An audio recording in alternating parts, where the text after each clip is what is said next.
Lève le petit doigt si on t'a dit que le Saint-Esprit, c'est un souffle.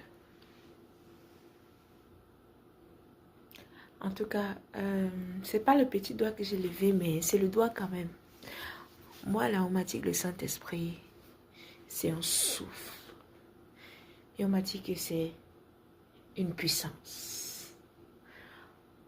Mais la parole de Dieu dit, quand le Seigneur Jésus-Christ parle à ses disciples, quand je serai parti, je prierai le Père, et le Père vous enverra le Saint-Esprit.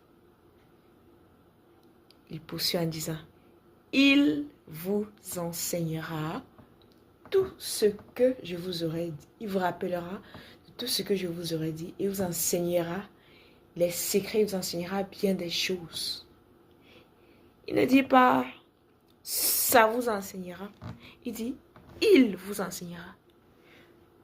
Donc, le Saint-Esprit, c'est pas un souffle. Le Saint-Esprit n'est pas l'oiseau.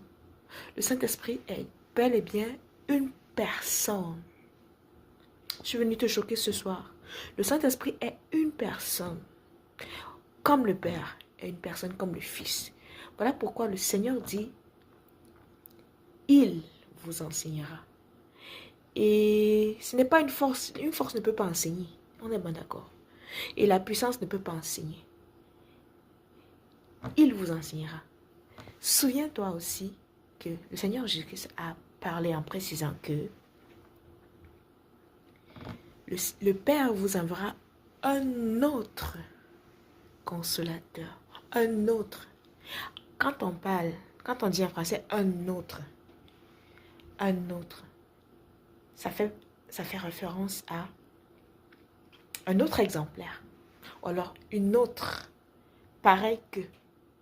Donc, lorsque le Seigneur dit, il vous enverra un autre.